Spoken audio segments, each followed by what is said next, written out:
on venait de couper le courant. Moi, je n'ai pas été téléphoné. Attendez. Un instant honorable demande à Semi. Ensuite, un instant honorable demande à Semi. oui. Il n'y a pas de problème, on va vérifier. On va appeler la DG de la SNEL pour savoir, ou le type de la DDK pour savoir si on a coupé le courant. Pour cela, vous ne devez pas crier. On va vérifier et puis on va donner l'information. Ensuite, Monsieur le Président, honorable député, je vous assure, dans ma vie privée, je n'ai jamais, mais alors jamais, je le répète 3 fois, je ne me suis jamais fait appeler demi-dieu. Méfiez-vous d'une grande déclaration qu'on fait et on va extraire une phrase et on vous la présente. C'est pourquoi je demande au ministre de l'Intérieur de nous amener la cassette complète pour qu'on puisse voir toute la déclaration que je faite dans laquelle je me suis fait déclarer demi-dieu. À maintes reprises, même des pasteurs chrétiens viennent me voir, des abbés viennent me voir pour me poser des questions sur la Bible. Ils me disent des fois, mais qu'est-ce qu'on voulait dire dans les psaumes de David lorsque le Maître Jésus dit, vous ne savez pas que vous êtes des dieux. C'est pas moi qui ai écrit ça. Tous les chrétiens qui sont ici, qui connaissent bien la Bible, ils savent ça. Alors à ce moment-là, moi je commence à leur expliquer en disant, mes chers frères, l'homme est un esprit vêtu d'un corps. L'homme est un esprit vêtu d'un corps que lorsque vous êtes suffisamment charnel, vous vous montrez comme un homme ordinaire, mais lorsque vous centrez votre conscience dans l'être divin qui est en vous, vous devenez un demi-dieu. Ce n'est pas que moi, mais c'était dit un demi-dieu. Le demi-dieu, c'est vous, c'est nous tous, parce qu'en nous, il y a le divin. Mais je dis très bien que je demande au ministre de l'Intérieur, que le président demande au ministre de l'Intérieur d'amener toute la cassette pour que vous puissiez l'écouter et comprendre dans quelles conditions je parle. À part cela, je vais faire une intervention qui va se répartir en 3 chapitres, précédés d'une introduction.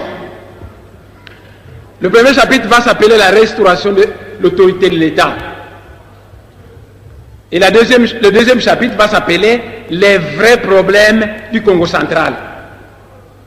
Et le 3e chapitre va être où est la responsabilité du chef de Bundouya Congo. Monsieur le Président de l'Assemblée nationale, honorables députés, mesdames, messieurs, avant d'entrer dans le vif du sujet, permettez-moi d'ouvrir les 3 parenthèses suivantes. Une première parenthèse qui concerne le Président de l'Assemblée nationale. Ah bon? Une deuxième parenthèse qui concerne les honorables députés. Ah, quand même. Et une 3e parenthèse qui me concerne moi-même. Après cela, je vais entrer dans le vif du sujet. Au sujet de la parenthèse qui concerne le président de l'Assemblée nationale, je dis ceci. Lors de l'ouverture de la session ordinaire du 15 mars 2008, mais citant nommément, vous m'avez, Monsieur le Président de l'Assemblée nationale, adressé une mise en garde sévère devant le peuple congolais au sujet des événements douloureux du Bas-Congo, et cela sans au préalable avoir entendu ma version de fait et vous basant uniquement sur les accusations gouvernementales. J'ai supporté stoïquement cette mise en garde car j'ai supporté stoïquement cette mise en garde car j'ai confiance, Monsieur le Président, à votre sagesse et je sais que lorsque vous aurez entendu mon son de cloche, vous aurez un point de vue plus équilibré, tenant compte des points de vue des uns et des autres. Voilà ma parenthèse qui concerne le président de l'Assemblée nationale. La deuxième parenthèse concerne les députés de l'Assemblée nationale. Et aux honorables députés, je m'en vais brièvement vous parler du syndrome de Timisoara. Qu'est-ce que c'est Timisoara? Eh bien, c'est un banlieue de Bucarest. Et qu'est-ce que c'est Bucarest? C'est la capitale de la Roumanie. En 1989, des militaires ont fait un coup d'État en Roumanie.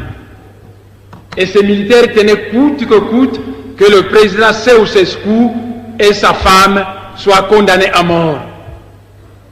Pour réussir cette condamnation à mort, ces militaires ont préparé un scénario où ils ont creusé une fosse commune et devant cette fosse commune, ils ont placé une multitude de cadavres qu'ils ont dit que ces cadavres ont été massacrés par le président Ceausescu et sa femme. Cette fausse accusation a mobilisé la communauté internationale qui a fini par accepter que Ceausescu soit tué. Et on l'a exécuté. Une semaine après, des journalistes fouineurs, dont les journalistes des New York Times, ont fini par démontrer blanc sur noir que ces cadavres qui sont morts sont des cadavres qui ont été rassemblés dans les morgues de Bucarest.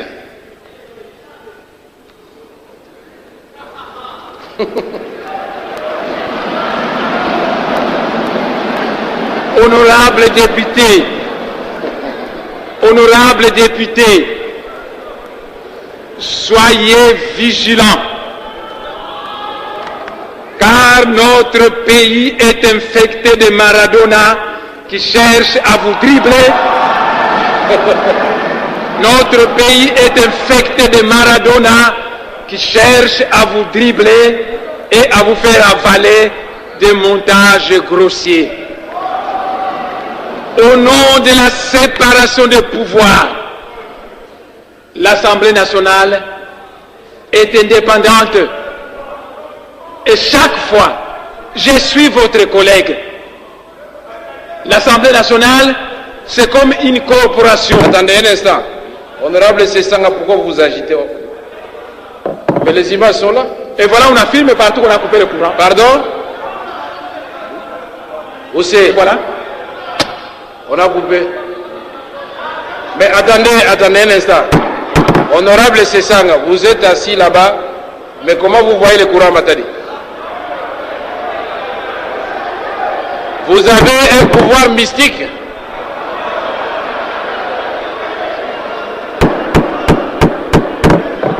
Attendez un instant.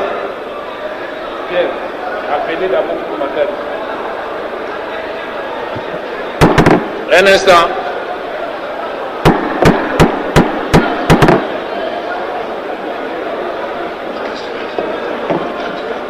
Effectivement, la question est très importante. Nous avons suivi la version des faits du ministre d'État en charge de l'Intérieur, décentralisation et sécurité. Nous devons suivre la version des faits de l'accusé principal, l'honorable Nemwanda Semou. Et leurs déclarations doivent se faire dans les mêmes conditions, puisque les députés vont intervenir après aussi. Parce qu'après eux, les députés doivent intervenir et tout le monde doit suivre les interventions des honorables députés. Et nous devons repasser la parole au ministre pour sa réplique, l'honorable Kiakwama pour conclure, et nous-mêmes, nous allons dire un mot à la fin pour permettre à l'Assemblée de prendre une résolution ou des recommandations. Donc nous allons vérifier si l'honorable Sessanga n'a pas menti, puisque je ne vois pas comment, assis là-bas, il n'a pas téléphoné, mais avec un pouvoir, je ne sais pas qui lui vient d'où, il voit quand même qu'on a coupé le courant à Matadi. Peut-être parmi nous, il y a des gens qui ont le pouvoir. Il y a des courants à Matadi? Pardon?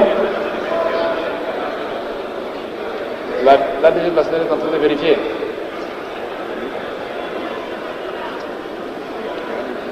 Vous voulez que l'honorable continue ou non?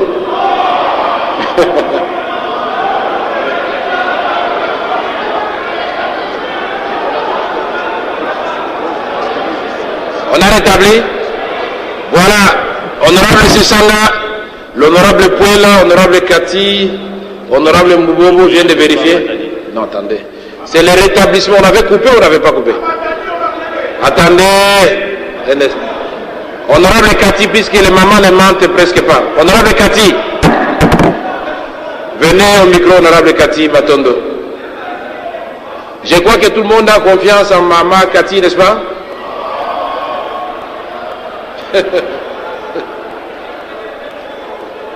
Honorable Kiakwama, vous avez confiance en madame Kati? Il a dit oui, c'est bon. Voilà, le problème des coupures de courant au niveau de Matadi est en train Pardon? d'examiner. Ils sont en train d'examiner au moment où le monde Ansemi a commencé son intervention au niveau de cette tribune. Nous avons soulevé 3 parenthèses. Déjà, il a été à la deuxième parenthèse concernant ses collègues et députés, après celle adressée au président de l'Assemblée nationale sur le fait qu'il ait eu la mise en garde alors qu'il avait entendu que c'est son close. Ça va. Oui, honorable Kati. Merci, Président. Et asseyez-vous, honorable député. Et surtout pas de manipulation. Il ne faut pas nous distraire. Nous sommes en train d'examiner une question importante. Honorable Kati.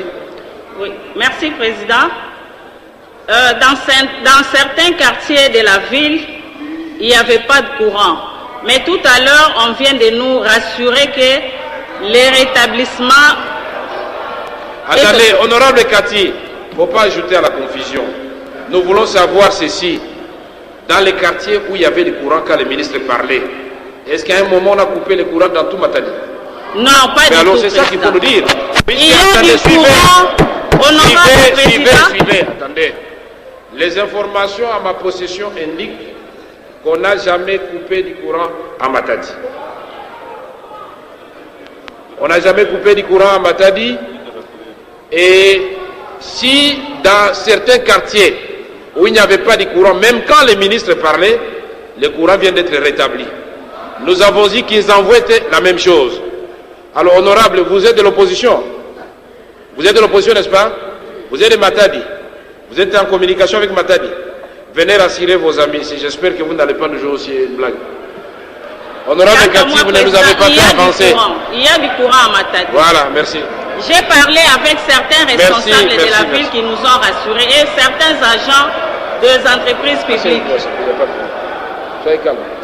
Je crois qu'il ne s'agit pas d'une fuite en avant, hein, alors que le mandat était déjà sur le podium. Je sais.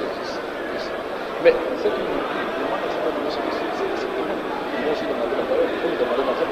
Voilà, c'est tout le monde qui a accroché à son portable. Merci, honorable président. Effectivement, dans la ville de Matadi, dans les quartiers populaires plus précisément, on a coupé le courant. Donc, dans la commune de Mbouzi, notamment le quartier Ndemba, quartier Mpozo, jusqu'à Nzanza, on a coupé le courant. Sauf dans le quartier résidentiel comme Ciné Palace, Kinkanda, où on a laissé du courant. Vous venez de parler avec les gens à Matadi. Dans ces quartiers populaires, il y avait du courant quand le ministre parlait. Et quand les mois d'Assemi a commencé, on a coupé. On a coupé, monsieur le président. Oui, mais les gens qui nous demandent de vérifier, vous appelez les responsables de la communauté. Vous l'avez vu ou non? Je rappelle aux amis téléspectateurs que nous sommes en direct de la salle de congrès du Palais du Peuple à la faveur de cette plénière de la session ordinaire de mars 2008, ou exclusivement consacrée aujourd'hui à la question orale avec débat de l'honorable Gilbert Kiakoma Kiakiziki, adressé au ministre d'État en charge de l'Intérieur, de la décentralisation de la sécurité, Denis Kalou-Menumbi, sur les événements sanglants du Bas-Congo le mois dernier. Nous avions déjà suivi la quintessence même de cette question orale de l'honorable Gilbert Kiakoma. Honorable, c'est ça la là. réponse du ministre d'État. Votre source, qu'est-ce qu'elle vous renseigne maintenant? Honorable Pouela, est-ce que vous pouvez vérifier dans les quartiers que vous connaissez aussi très bien? Pardon? Honorable Francine, mais les courants, ça c'était un élément imprévu à notre discussion.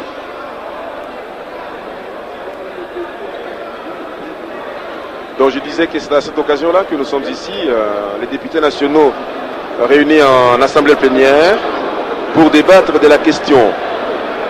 Le ministre d'État avait répondu aux préoccupations des députés. Ensuite, l'auteur de la question orale est revenu à la charge. Et maintenant, l'on a donné la parole à Némoine Dansemi qui, dans le jeu, avait subdivisé son intervention en trois chapitres. Merci, Monsieur le Président, pour la parole. La version de l'honorable Bidiou est vraie. Pendant que le ministre d'État parlait, il y avait du courant. Mais quand le Némoine Dansemi a pris la parole, on a coupé le courant dans les quartiers chauds.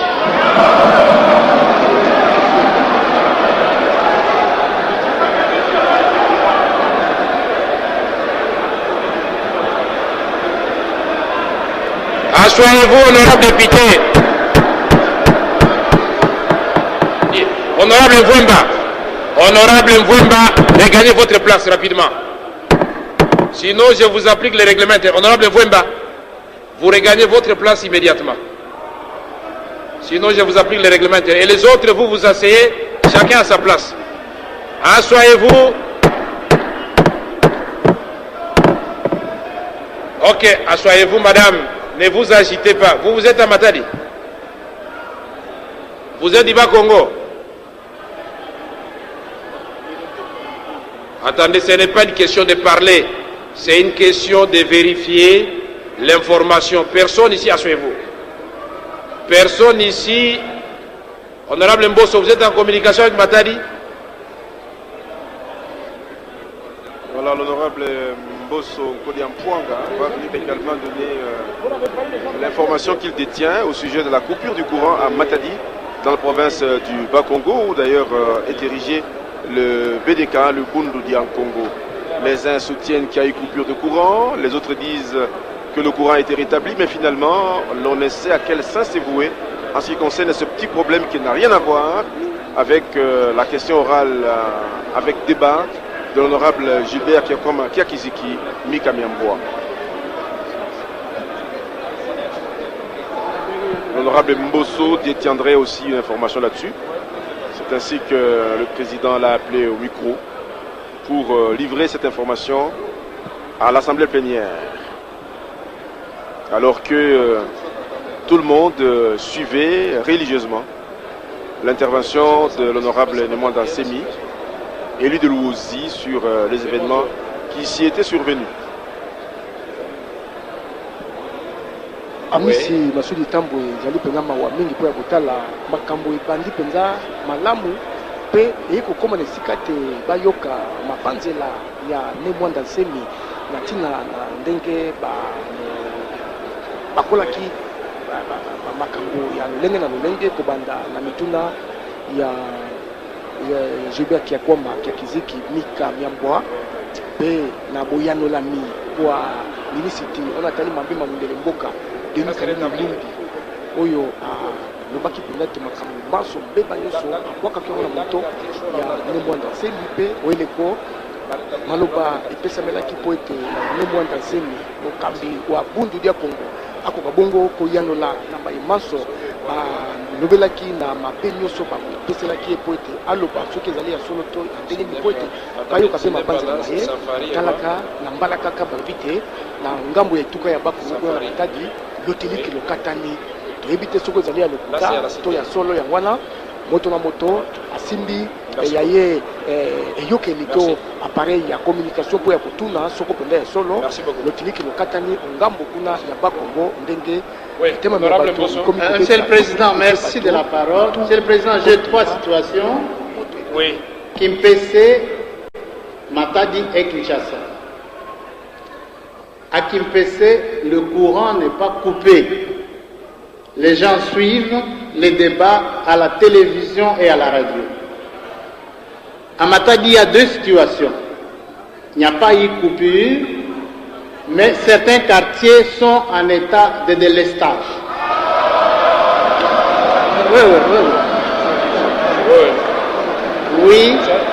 Oui. Voilà. Ça c'est... Mais les gens suivent à la radio. Très bien, merci. D'autres suivent à la télévision. Merci. À Kinshasa, monsieur le Président, par contre, Oui. les Suivez, quartiers qui suivaient. honorable député. À Kinshasa, par contre, il y a des quartiers qui suivaient et dont le courant venait d'être coupé. Ça, c'est à Kinshasa. Merci beaucoup. Non, là, il faut demander qu'on rétablisse le courant. Merci beaucoup. Honorable député, chers collègues, je viens personnellement de parler avec les chefs de centre. Voici la situation. Les gens qui partent régulièrement à Matadi savent très bien, Matadi, Bukavu, Kisangani, partout, la situation de délestage, même ceux qui vivent Kinshasa, ils savent, c'est chaque jour que nous vivons ça. Mais au contraire, pour cette journée, le gouverneur de province a demandé aux gens de la SNEL de faire des miracles pour que les quartiers qui devaient être délestés ne le soient pas. C'est comme ça qu'on vient de rétablir le courant dans les quartiers Soyo, qui devaient être en délestage, les quartiers Siné Palace, je ne sais pas c'est où, les quartiers Safari, les quartiers Mvoadou. Alors, honorables députés et chers collègues, au moment où nous parlons, et même quand les ministres d'État parlaient, tout le monde à Kinshasa ne suivait pas les ministres à la télévision. Parce que depuis bientôt 10 ans, Kinshasa n'a jamais été éclairé au même moment dans tous les quartiers de Kinshasa. Alors, donc, ce que nous allons demander à notre collègue Nemwanda Semi, il va poursuivre son intervention parce que d'ailleurs c'est enregistré. Nous allons rediffuser l'intervention du ministre et l'intervention de Nemwanda Semi ici et à Matadi. Honorable, vous poursuivez votre intervention.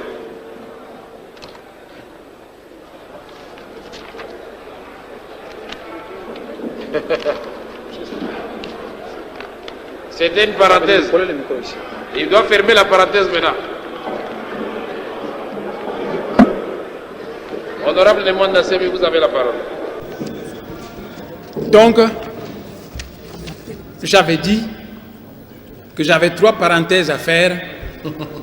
J'ai déjà terminé avec le président de l'Assemblée nationale et j'étais en voie de vouloir conclure avec les honorables députés à qui j'ai dit ceci, que des militaires avaient fait un coup d'État en Roumanie et ils tenaient coûte que coûte qu'on puisse assassiner le président Ceausescu et sa femme. Mais il n'y avait pas de raison, parce que le président était bien aimé de son peuple.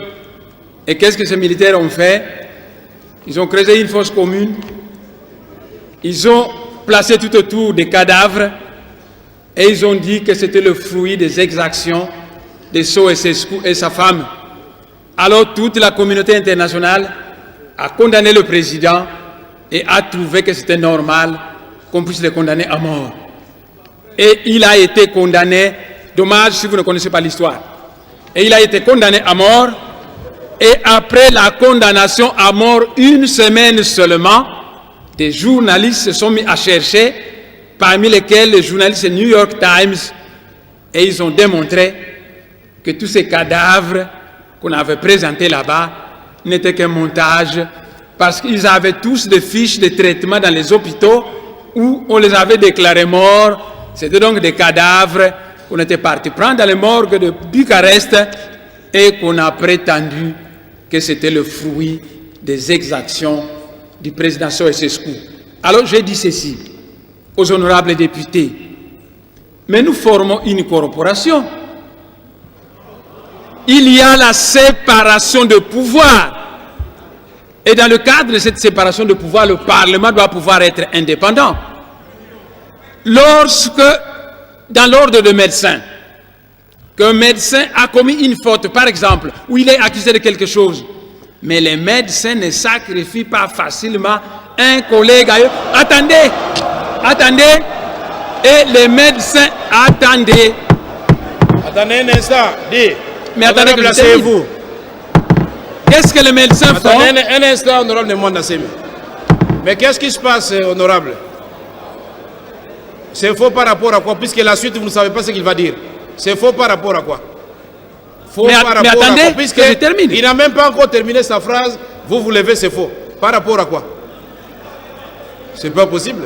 Quand il s'agit d'un collègue d'une corporation, on étudie minutieusement le problème pour voir si oui ou non le collègue est fautif ou pas. Et une Assemblée nationale extrêmement corruptible et une Assemblée nationale qui répond à n'importe quoi finira par faire la honte de notre pays. Au sujet de la troisième parenthèse,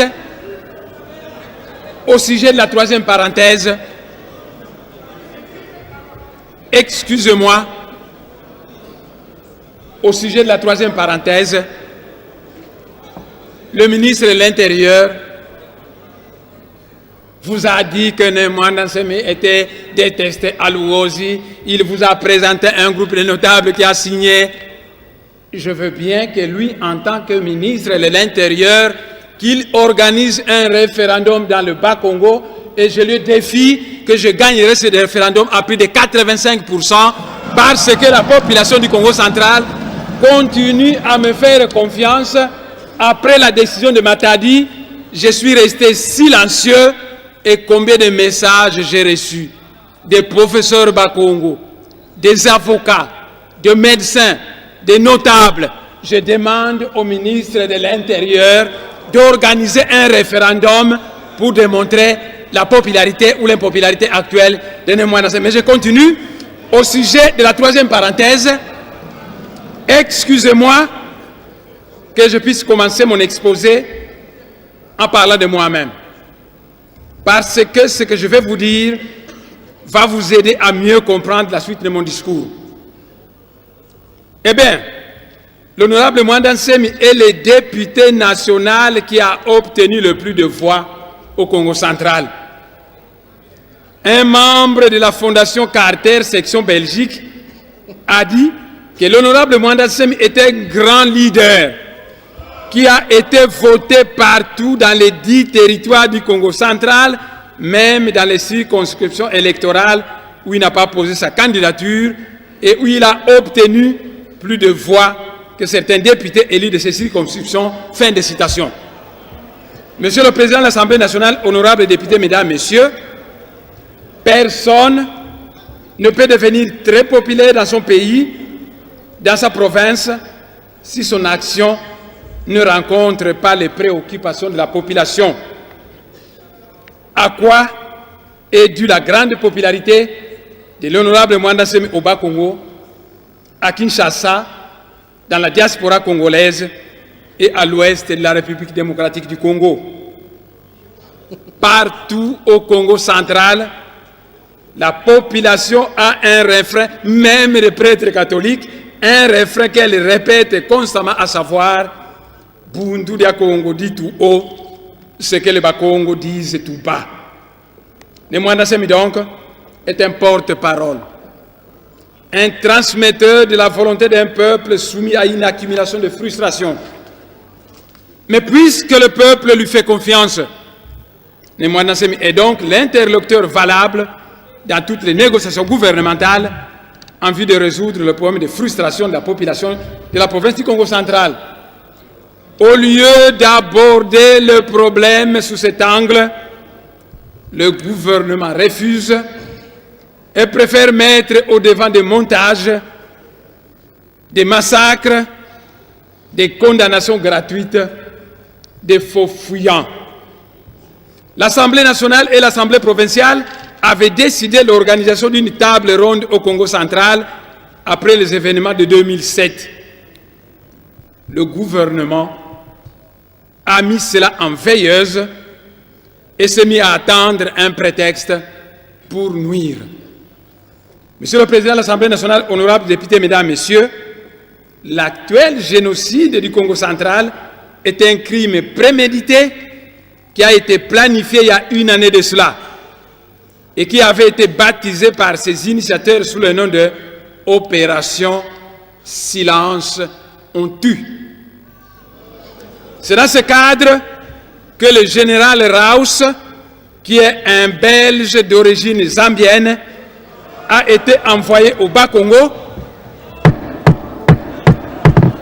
Honorable, vous devez retirer cela, car le général est bel et bien congolais, inspecteur provincial de la police. Vous devez le retirer. Puisque si vous entrez dans des querelles de personnes, je vais vous retirer la parole pour une partie de votre intervention. Monsieur le Président, par respect envers votre personne, je retire la parole. Voilà. Mais la vérité reste la vérité, même si on n'est pas à l'entendre.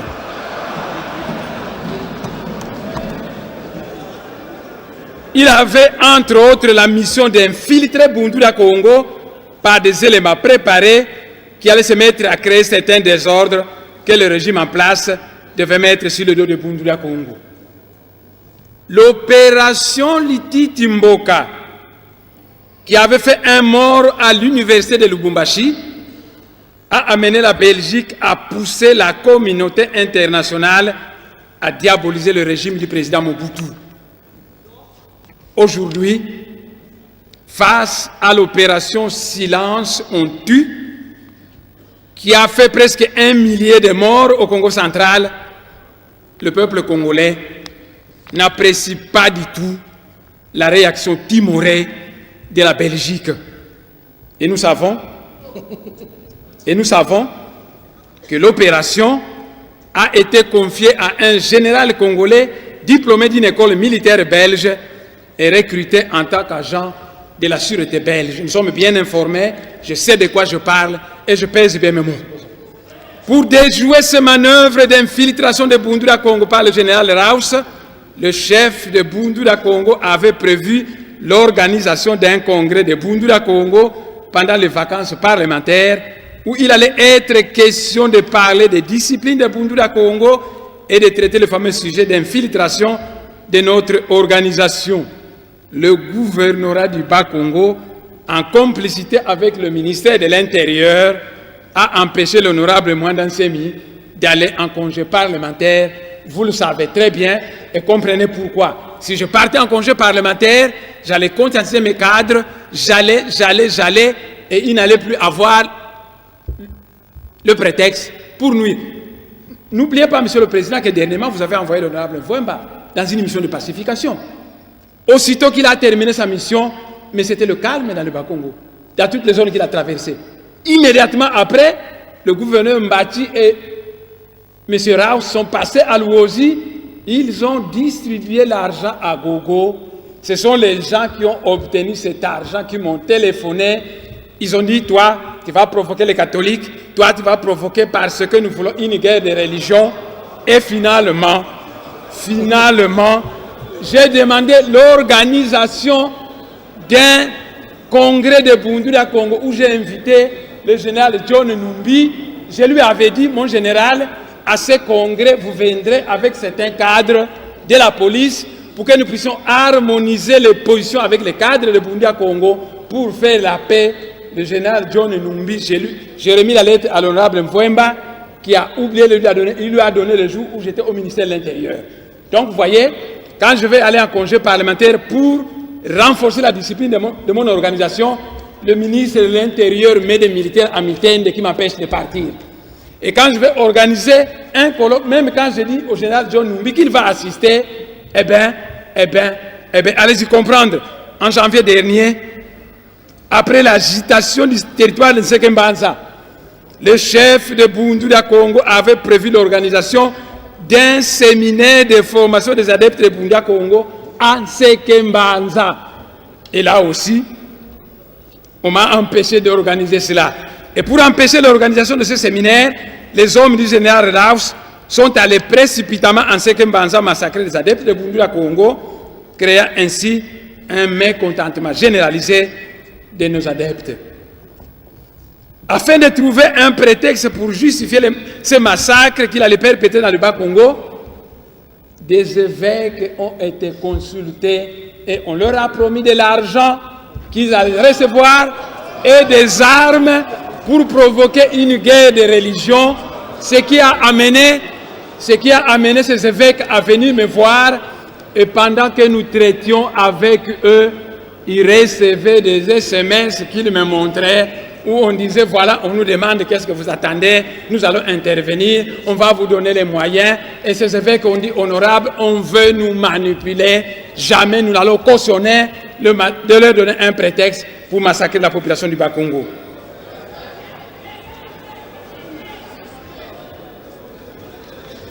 Donc, Monsieur le Président de l'Assemblée nationale, honorables députés, mesdames, messieurs, dans la vie, les problèmes se résolvent en s'attaquant aux causes et non aux effets. Il y a au Congo central une accumulation de frustration due aux injustices de toutes sortes auxquelles la population de la province du Congo central est soumise. Chaque fois que nous soulevons un certain problème au Congo central, le régime en place évite de s'attaquer aux vrais problèmes et cherche des prétextes pour distraire le peuple congolais et mettre devant sa conscience un faux problème qui n'a pas été soulevé. Ainsi, on amène l'attention ailleurs et on évite le vrai problème. C'est comme ça qu'il y a une accumulation de frustration dans le Bas-Congo. Quand le peuple du Congo central soulève les problèmes de multiples injustices commises à son égard, ou bien les problèmes de sa terre ancestrale, le droit du premier occupant, qu'on cherche à livrer aux étrangers à son détriment, au lieu de présenter à l'opinion nationale le vrai problème qui est soulevé, eh bien, les Maradona de tout genre préfèrent des mises en place le problème, ils déplacent le problème et mettent devant la conscience du peuple congolais un faux problème qui désoriente et divise le peuple congolais au lieu d'être unis devant le vrai problème qui est posé au Congo central, parce que ce problème se posera demain au Kasaï, au Bandundu, dans l'Équateur, au Kivu, au Katanga, etc. Ainsi, quand les Bas-Congo posent le problème des multiples injustices auxquelles cette population est soumise, et le problème de sa terre ancestrale qu'on cherche à livrer aux étrangers à son détriment, le régime en place évite de présenter au peuple congolais le vrai problème et se met à parler faussement du problème du royaume du Congo, d'une prétendue chasse aux non-originaires ou d'une prétendue sécession du Congo central. C'est de cette façon que le peuple congolais est floué, désorienté, divisé, au lieu d'être uni devant les dangers communs qui menacent notre pays, la République démocratique du Congo. Entre-temps, à l'Est, au Katanga, où s'est posé un vrai problème de sécession katangaise et de chasse aux non-originaires, le régime en place n'a jamais utilisé des armes de guerre pour massacrer des civils non armés, pour massacrer des... Attendez, honorable, vous êtes en quelle année là? La sécession katangaise, c'est les années 60. Mais je vais répondre. Attendez. C'est une question qu'il me pose. Attendez. Un instant, honorable. Je vais répondre, Monsieur le Président. Ok. Monsieur le Président, Oui. lors des élections, les élections qui nous ont portés au Parlement, M. Kyungu a déclaré à la télévision, ça a été vu par tout le monde, que si le président Kabila n'est pas élu, ils allaient proclamer l'indépendance du Katanga pour qu'il aille être président là-bas. M. Kyungu l'a déclaré et le ministre de l'Intérieur n'a pas pris des armes pour aller tuer des gens là-bas. Donc je disais, Monsieur le Président, qu'à l'Est... Un instant, qui crie là-bas? Vous criez pourquoi? Mais honorable Kamoni, vous êtes inscrit, vous allez parler. Si vous avez une version contraire, vous la donnez. Et lui va apporter sa preuve, et ainsi de suite. Voilà, vous attendez votre tour, vous allez parler. Ça ne sert à rien de crier. Quand le ministre d'État parlait, lui il était là, il regardait. Il suivait. Faites la même chose, vous allez prendre la parole. Oui. Faites la même chose. Suivez. Donc, je disais qu'entre-temps à l'Est, au Katanga, où se posait un vrai problème de sécession katangaise et de chasse aux non-originaires, le régime en place, et dont le ministre en question, le ministre de l'Intérieur, n'a pas utilisé des armes de guerre pour aller massacrer des civils non armés, ni proférer des menaces d'arrestation contre les auteurs de ces actes. À l'Est, au Katanga, où l'on a chassé les Kassaïens, on a chassé certaines entreprises de Bakongo et les Bangala. On n'a pas utilisé des armes de guerre contre des civils. À l'Est, au Katanga, où on a tabassé un ministre du gouvernement central, le régime en place se tait et ne parle pas là-bas d'aller et rétablir l'autorité de l'État. À l'Est, au Kivu, après la table ronde, qui a-t-on condamné là-bas? Personne. Au contraire, c'est une armistice qu'on a signé là-bas pour sauvegarder qui on connaît. Au Kivu, la Belgique et la Grande-Bretagne ont pesé de tout leur poids pour qu'aucun chef rebelle ne soit condamné. Là-bas, elles ont prôné l'armistice destiné à protéger qui vous connaissez.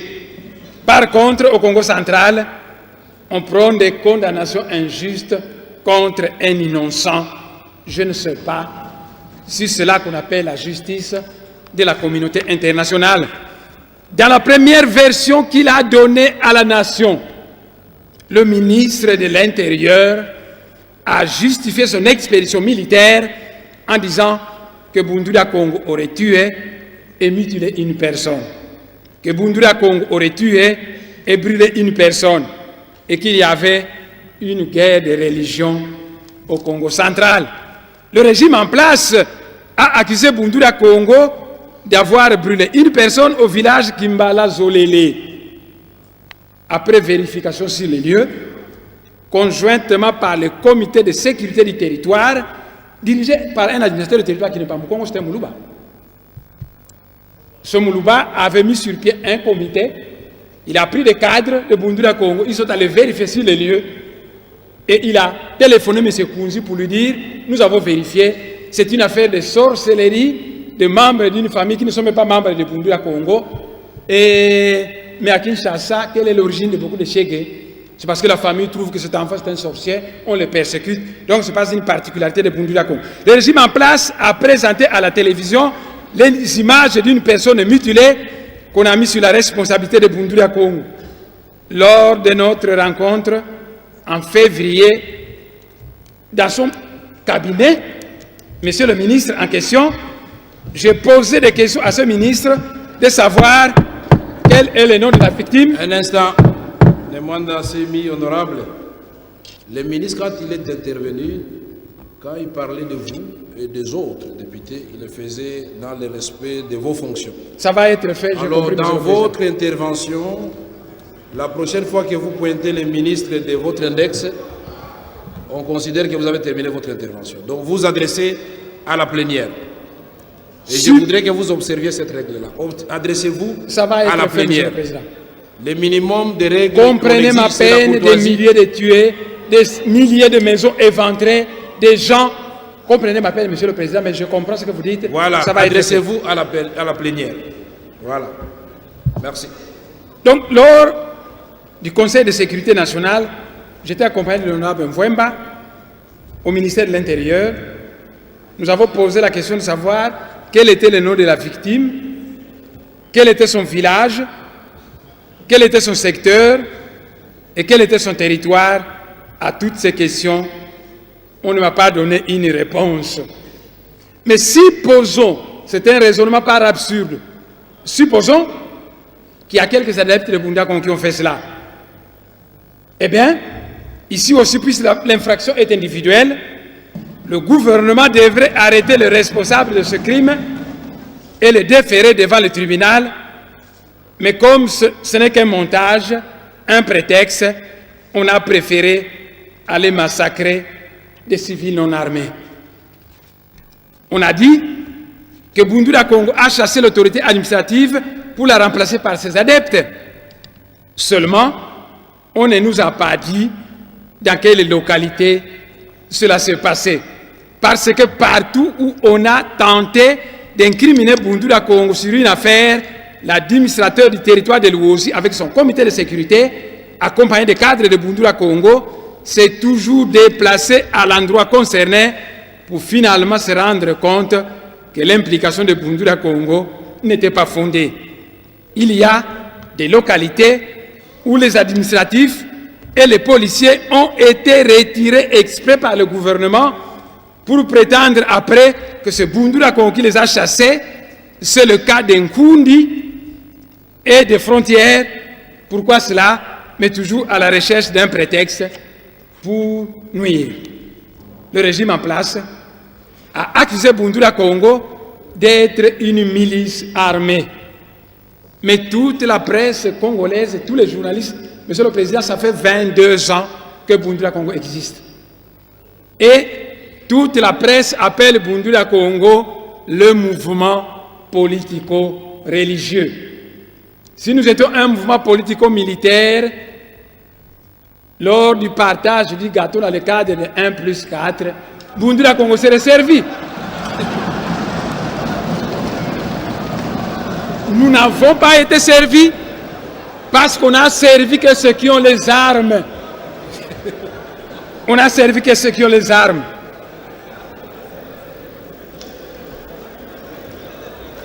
Donc, Monsieur le Président de l'Assemblée nationale, honorables députés, mesdames, messieurs, le régime en place a accusé Bundula Congo d'être une milice armée et pourtant, à tout moment par légitime défense, que les adeptes de Bundula Congo ont arraché des armes aux forces de l'ordre, on les a toujours remises à l'autorité. Ce qui est contraire à l'habitude des mouvements armés qui incorporent à leur arsenal le butin qu'ils arrachent à leurs ennemis. Monsieur le Président de l'Assemblée nationale, honorables députés, mesdames, messieurs, on dit que les chrétiens disent que la foi déplace les montagnes. Et les adeptes de Bundula Congo, un mouvement politico-religieux, sont dotés d'une foi extrêmement puissante en Zambie, en Pungu, qui fait quand ils sont agressés, chaque fois ils ont toujours arraché des armes qui ont toujours été remises. Pour preuve, Monsieur le Président, quand la MONUC nous a attaqués, on a arraché les armes à la MONUC. Quand ils ont été attaqués par la MONUC vous a attaqué.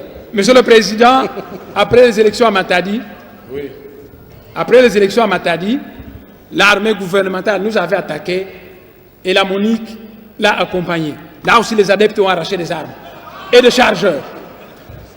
J'ai dit à ces adeptes, vous gardez ces chargeurs, vous allez les donner à la commission d'enquête parlementaire. Et le président Ngokoso, je crois qu'il est ici, il sait qu'on lui a remis tout ça. Alors, Monsieur le Président, il paraît que nous sommes un mouvement militaire. Vous trouvez cela vraiment normal que nous arrachons des mitraillettes, on les remet, après on va prétendre que nous partons chercher des calibres 12 pour nous attaquer à l'armée. Ce n'est pas du tout sérieux. Ce n'est pas du tout sérieux. Dans ma vie privée, honorables députés, mesdames, messieurs, dans ma vie privée, en tant que grand maître de la sagesse Congo, j'ai beaucoup d'amis qui sont des abbés, qui sont des pasteurs. Je reçois même des pasteurs qui viennent des États-Unis. J'ai donc beaucoup d'amis parmi les abbés. Beaucoup d'abbés sont d'accord avec moi. Ils viennent et on discute certains chapitres en comparant la tradition africaine avec le christianisme. Et ils trouvent que c'est extrêmement intéressant. Il est donc hors de question pour moi que mes disciples de Bundula Congo puissent agresser des abbés. En 2003, lorsque l'armée du régime en place a massacré un abbé à Kisantu, ce moi, Nemwanda Semi, chef de Bundula Congo, qui était le premier qui avait levé la voix pour protester contre cet acte odieux d'assassinat d'un abbé.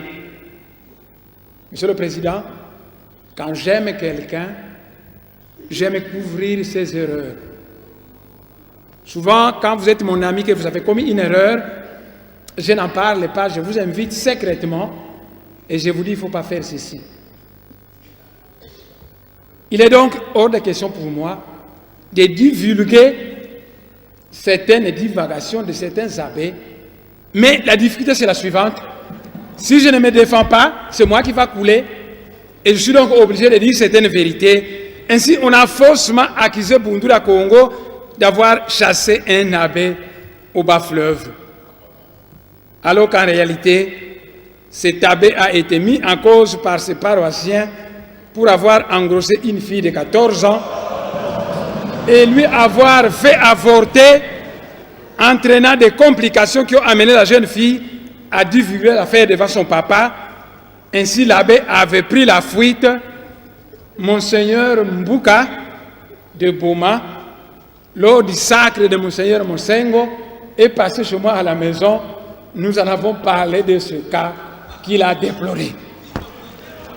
Le régime en place a encore accusé Bundula Congo d'avoir chassé l'abbé de Bienga. Et Monsieur le ministre, quand il a parlé de Bienga et de Mangembo, ne connaissant pas bien le Manianga, il ne connaît même pas les distances qu'il y a là-bas, mais là, je le consens. Le régime en place, donc, a encore accusé Bundula Congo d'avoir chassé l'abbé de Bienga. En réalité, ce sont les paroissiens qui ont dénoncé son hypocrisie en vivant en concubinage avec une certaine Charlotte, dont l'abbé prétendait qu'elle était sa cousine. Pris de honte, l'abbé a pris la fuite pour aller se cacher à la mission de Mangembo. Honorables députés, mesdames, messieurs, l'abbé Malou Malou. L'abbé Malou Malou. Qu'est-ce qu'il a fait? Lors des élections. Oui. Qu'est-ce qu'il a fait? Lors des élections. Mais je parle, Monsieur le Président. Oui. Lors des élections. Mais il a été diabolisé par les chrétiens catholiques, protestants et autres à 85% de Kinshasa, qui l'accusaient d'avoir participé au trucage des élections. Les Kinois savaient ça. Ce ne sont pas des adeptes de Bundula Congo qui ont diabolisé l'abbé Malou Malou. Donc, Monsieur le Président, la diabolisation, il faut éviter de prétendre que c'est le propre de Bundula Congo, mais je dis simplement que toute autorité politique, tout chef spirituel, tout abbé, tout monseigneur a l'obligation d'être digne de son rang. Que dans sa vie privée, il faut éviter une certaine divagation qui peut conduire le peuple à nous juger sévèrement et à agir, mais cela n'allait pas le mettre sur le dos de Bundula Congo, tel que le prétendent ceux qui souhaitaient une guerre de religion au Bas-Congo. Monsieur le Président de l'Assemblée nationale, honorables députés, mesdames, messieurs, Bundula Congo a 22 ans. Il est implanté au Bandundu, même dans la région du lac Mainombe. Et 15 ans durant, il n'y a jamais eu de troubles de Bundula Congo au Bandundu. Bundula Congo est implanté en Angola. Ça fait 17 ans. Et 17 ans durant, Bundula Congo n'a jamais provoqué de troubles en Angola. Bundula Congo est implanté au Cabinda. Et 15 ans durant, il n'y a jamais eu de troubles de Bundula Congo là-bas. Bundula Congo est implanté au Congo-Brazzaville. Et là aussi, il n'y a jamais eu de troubles. Nous sommes implantés au Gabon. Et il n'y a jamais eu de troubles. Il y a un Zikwa de Bundula Congo en Suisse. Il n'y a jamais eu de troubles. En Suisse? Ainsi, les Congolais de la diaspora qui sont là-bas, ils assistent à ce Zikwa. Il y a un Zikwa de Bundula Congo en France. Et de tous les Mazikwa qui sont en Europe, la plus célèbre, c'est celle qui est en Grande-Bretagne, à Londres, où il y a même des Noirs américains qui sont membres de Bundula Congo. Et partout là-bas, Bundula Congo n'a jamais provoqué de troubles. Donc, ceux qui veulent vous dire que Bundula Congo, c'est un mouvement anarchiste destiné à faire ceci et cela, allez-y comprendre. Mais puisque la suite des événements, suite à toutes ces accusations, a démontré que toutes les accusations étaient fausses, le ministre de l'Intérieur a changé d'accusation et parle maintenant d'une prétendue réunification du Royaume du Congo suite à une émission trafiquée de Radio France Internationale où Nemwanda Semi a comparé l'Afrique centrale à l'espace Schengen en Europe. D'un côté, Monsieur le Président, les intellectuels africains vantent l'espace Schengen à cause de ses avantages. Passeport unique, libre circulation de biens et de personnes. Et lorsque l'honorable Mwanda Semi dit, mais transformons toute l'Afrique centrale à l'image de l'espace Schengen, et ça devient un problème. Attendez. Ce n'est pas du tout sérieux. Attendez, non. Et Monsieur le Président... Attendez, honorable. Attendez, honorable, un instant. Je continue, Monsieur le Président. Je n'ai pas terminé. Non, non, vous allez poursuivre. De la même façon que j'arrêtais le ministre quand il nous donnait une information incomplète, je vous arrête. Parce que moi, j'ai la lettre que vous avez adressée au secrétaire général des Nations Unies. J'arriverai, Monsieur le Président. Ne m'interrompez pas, j'arriverai. Voilà. Je répondrai à toutes les questions. J'arriverai à cette lettre-là. Ok, allez-y. Alors, Monsieur le Président, mes chers frères, vous savez, vous faites un discours d'1 heure. Et un gros malin va couper des petits morceaux, il les racole et vous présente une prétendue déclaration faite par vous. Souvent, ça ne ressemble plus à la vérité. Moi, si le président me le permet, je veux brièvement dire ce que j'avais dit à Boisbouvier. Et si le président le souhaite, qu'il demande à Boisbouvier de donner l'original de mon interview avec lui avant qu'il ne fasse les recoupages et les racolages. Alors vous allez écouter le tout parce que c'est extrêmement grave.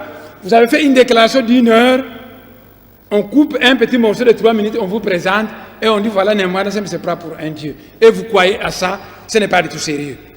Donc, Monsieur le Président, qu'est-ce que j'avais posé comme problème?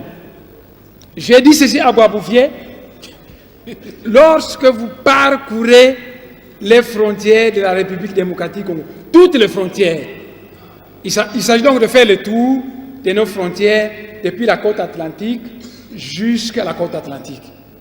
Et j'ai dit ceci à Boisbouvier, quand vous êtes à Matadi, il y a une frontière coloniale là-bas. Et on vous dit, là c'est le Bas-Congo d'Angola, et ici c'est le Bas-Congo de la RDC, et au milieu il y a une frontière. Mais une frontière sert à séparer deux choses qui sont distinctes. Quand vous mettez de l'eau dans un verre, il n'y aura jamais de frontière de séparation. Mais si vous mettez de l'eau et de l'huile, il va y avoir une frontière de séparation parce que vous avez affaire à deux choses distinctes. Alors, un peuple, il paraît que vous êtes tous des chrétiens, des croyants, un peuple créé par Dieu pour vivre dans l'unité, on met une frontière qui la sépare. J'ai dit à Boisbouvier, déplaçons-nous et allons à Kahemba, le dossier Kahemba. Là-bas, vous verrez qu'on va vous parler des Tchokwe d'Angola et des Tchokwe de la RDC. Mais qui divise les Tchokwe à une frontière coloniale? J'ai dit, déplaçons-nous, M. Boisbouvier, et arrivons à Dilolo. À Dilolo, on va vous parler des Lunda d'Angola et des Lunda de la RDC. Nous nous sommes déplacés et nous sommes arrivés dans la région des Grands Lacs. J'ai dit là-bas, vous allez trouver des Nilotiques au Rwanda, au Burundi, nos frères Bantous, les Bantous, comment on s'appelle au Rwanda, les Bantous du Rwanda, nos frères Hutus, qui sont de part et d'autre de la frontière coloniale. J'ai dit à Boisbouvier que le grand chef coutumier Nandé ne s'embarrasse pas des frontières coloniales parce que souvent il va du côté de l'Ouganda pour trancher la palabre africaine qui concerne sa communauté. J'ai continué le long de la frontière et je suis arrivé, je lui ai parlé qu'ici, vous avez des Ngwandi de Yakoma et des Ngwandi de Centrafrique. Mais qui les a séparés? J'ai dit la frontière coloniale. Je suis arrivé dans Bandaka, j'ai dit, il y a des Mongos du côté de la RDC, des Mongos du côté du Congo-Brazzaville. Mais qui a séparé cette même? J'ai dit, eh bien, c'est une frontière coloniale. Nous sommes arrivés à Kinshasa, j'ai dit, les Batékés sont d'origine Congo il y a des Bateke à Kinshasa et des Bateke au Congo-Brazzaville. Il y a des Manianga au territoire Manianga et des Manianga du côté du Congo-Brazzaville. Il y a des Bayombe du côté de la RDC et des Bayombe du côté du Congo-Brazzaville. Monsieur le Président, honorables députés,